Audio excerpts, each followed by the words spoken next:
I mean, what are you going to say? They're all activists, Bolsheviks, and communists. But, that's the ABC for you. But the thing is, we also saw this week that $1.9 million was spent by the ABC over the last 2 or 3 years on defamation cases. This case, this Woodside case, this feels a lot to me like the same sort of sloppy work that they did around that town hall in Alice Springs, remember, back in January when we had the mayor on, and, sloppy reporting there, and they tried to cover it up. What they did, which was to try and make concerned Alice Springs residents look like they were having a Klan meeting because they were concerned about crime, and they talked to 1 or 2 lunatics who just kept, saying this nonsense about what was going on in this meeting, and it's the same, and then they tried to cover up for the reporter, and it's the same sort of thing that they're doing here with this story. Again, who in their right mind would believe that at 6:30 in the a.m. in the morning you could get an ABC crew anywhere if there wasn't something good like a protest that they were going to be covering? Just a wild coincidence. I just had a full film crew in this woman's driveway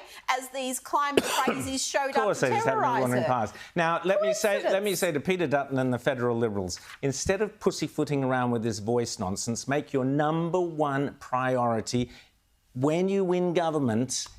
In 18 months' time, your first day, first cab off the rank, is you put the ABC out as a subscription model then and there and get them off the taxpayers' books. You save $1.5 billion or something like that a year.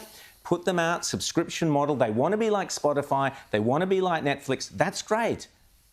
Give them exactly that. Put them out to be subscription model only, and let's see if those marvellous Q&A ratings translate into profit for the ABC.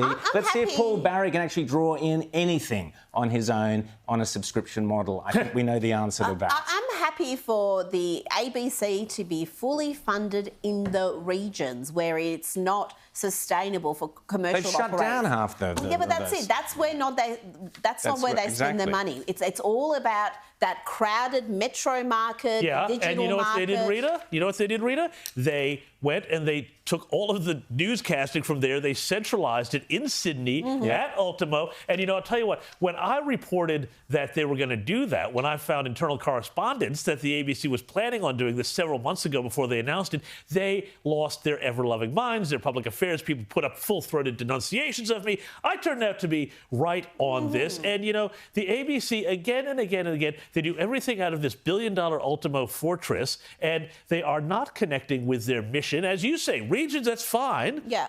But why do they have all of these weird, lifestyle channels that are all about bizarre things? For subscription. Come on. Put them up for subscription. Let the consumer decide. Let me tell you, that'll take care of it. They are in breach of their charter Completely. every single day, without question. You talked about sloppy. It's not just sloppy because they're very calculated in like what they did to you. If you write something about them they don't like, they will come after you. They've got this massive bureaucracy that can release these statements, that can, send their Twitter mobs, though they are leaving X/Twitter. God forbid anybody should comment on their stories that they don't like. But they will send them after you, and it's an intimidation tactic that is very effective. And yet... No, it's not. I keep doing it. Now, just very quickly... Effective with us, but effective elsewhere. Put it out for subscription. Day 1, Libs, that's what you should be focusing on.